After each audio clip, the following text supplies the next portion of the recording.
Haunted FM. Haunted FM.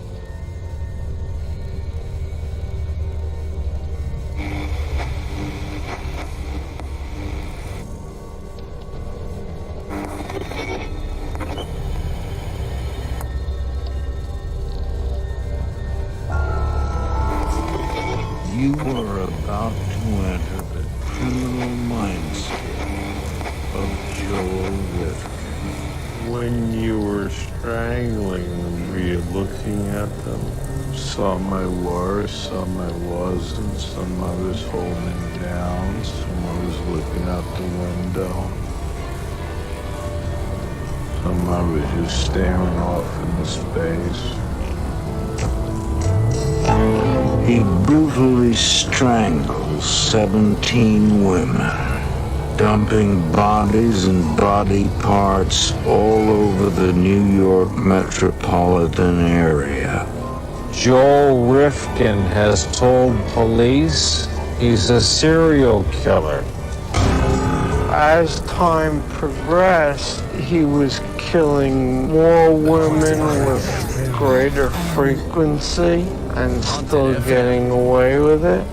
A reclusive loner, Rifkin's bloody trail goes unnoticed for 4 long years. Now, what was it about her? She had to die. There were nights later on where I'd be with 2 other girls and then a 3rd girl, and she'd be the one I would kill. Killing was pretty much the only thing in his life that he ever did well.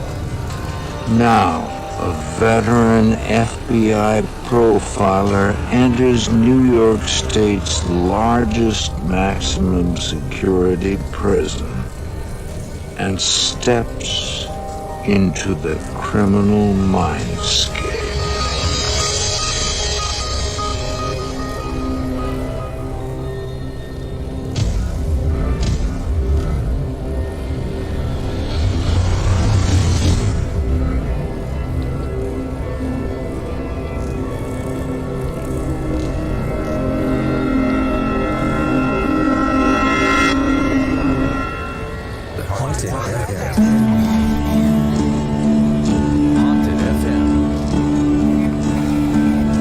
Every interview we do with an offender like Joel gives us insight into how they think. Former FBI Special Agent Mark Safaric spent 12 years profiling violent criminals in the Bureau's elite behavioral analysis unit. I really am interested in sort of the why question. Why are you engaged in these different aspects? What are you feeling? You know, what's the drive? By confessing to the murders of 17 prostitutes, Joel Rifkin became the most prolific serial killer in New York State history. We want to delve a little bit deeper into his mind and his thinking and his perceptions.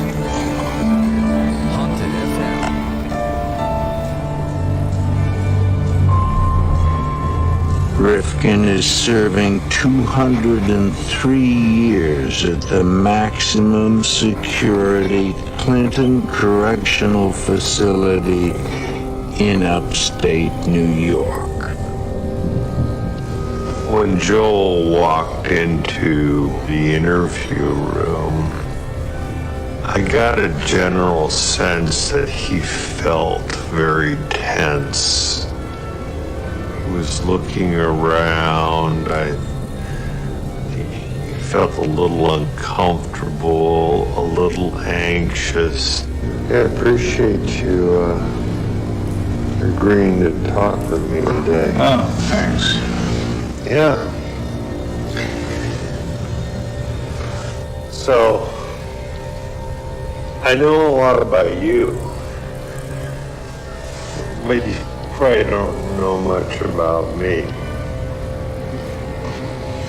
I spent 23 years with the Bureau and spent the last 12 years in the behavioral analysis unit, which is, I guess, what most people know is the profiling unit. Right. Thanks to TV. Yeah, thanks to TV, right. I want to put him at ease. I want to develop a rapport with him so that, in essence, he trusts me, but he's clearly free to answer or not answer a question or leave the interview at any time.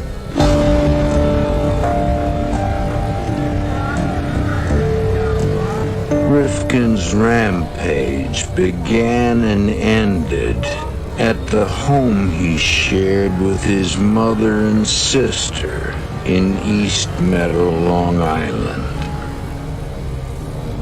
Your mother's still alive, right? Yeah. Did she ever visit you? Yeah. They come up once a year. My mom, my sister. Spoke to my mom last night. Did you? Oh, good.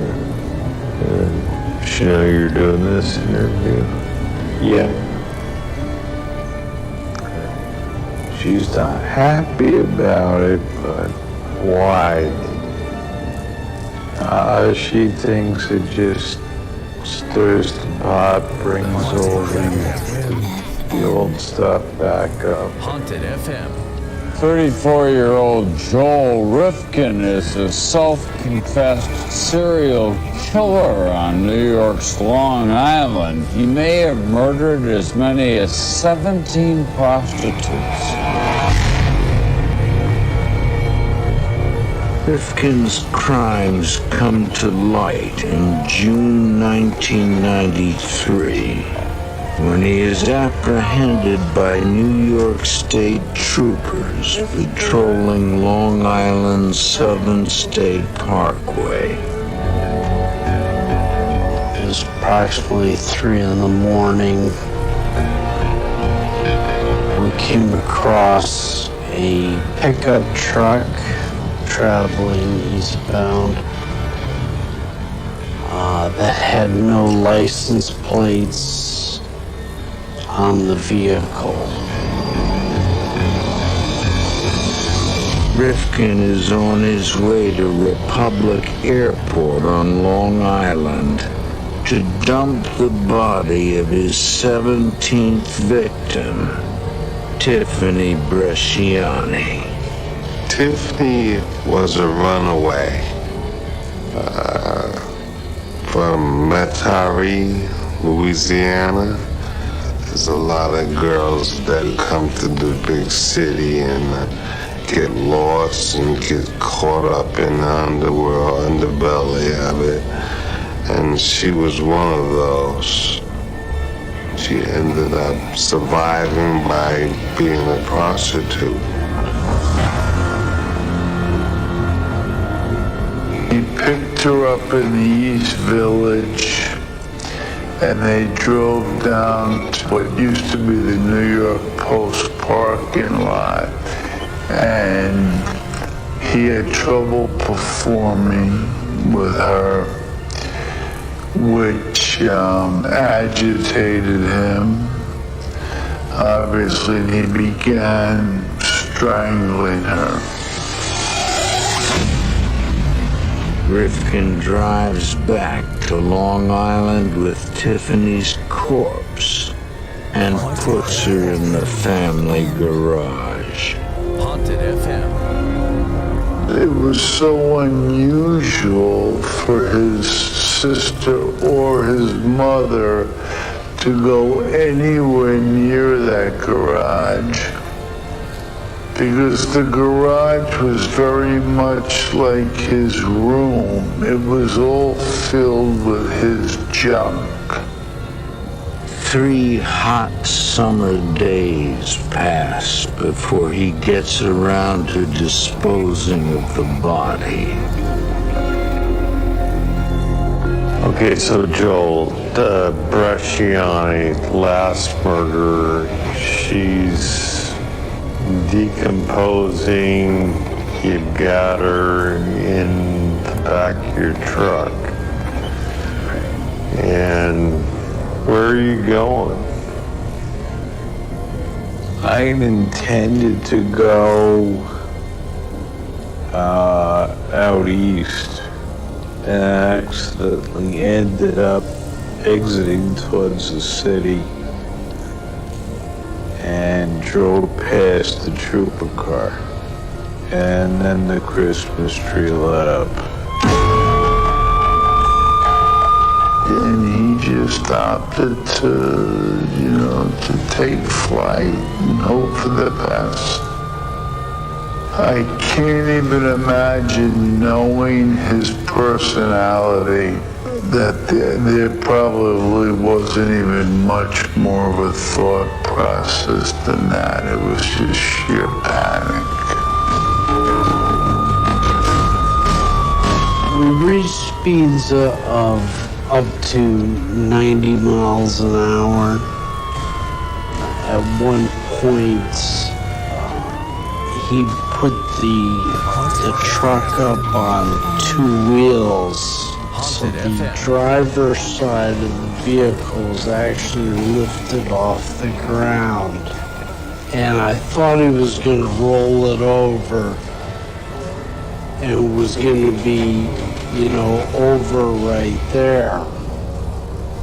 Eventually I crashed into a utility pole, which happened to be rotten on the bottom, and it spiraled over the truck.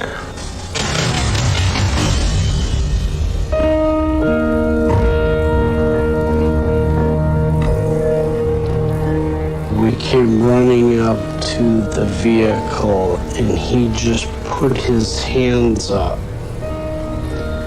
like this. And then basically it was like, okay, you're gone. Okay, what am I gonna do now? Well, no, I got in the car and, basically knelt down and got handcuffed. He said his name was Joel Rifkin, and we were trying to get the vehicle information, and that's when we kind of noticed the strong odor coming from the vehicle.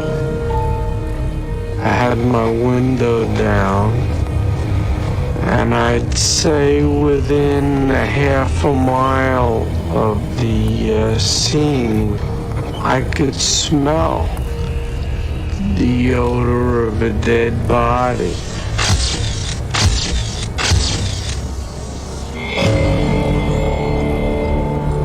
Troopers discover Bresciani's decomposed corpse in the back of Rifkin's truck. He is arrested and taken to state police barracks in Farmingdale. The team of investigators interviewing him is struck by Rifkin's calm demeanor. It came to a point where he asked, well, have you ever done this before? Was it 100? Was it 80? Was it 90? Working down the line until he finally said 17. And that's put us all back in our seats. 17. I'll write it down for you. It might be easier for me to write it down if you give me some paper and some maps. for the next few hours. Rifkin details all 17 homicides for investigators. It was almost unbelievable. Very factual, off the top of his head, with no hesitation. He wrote down that list and made his notes and sat there just like he was studying or writing memoir.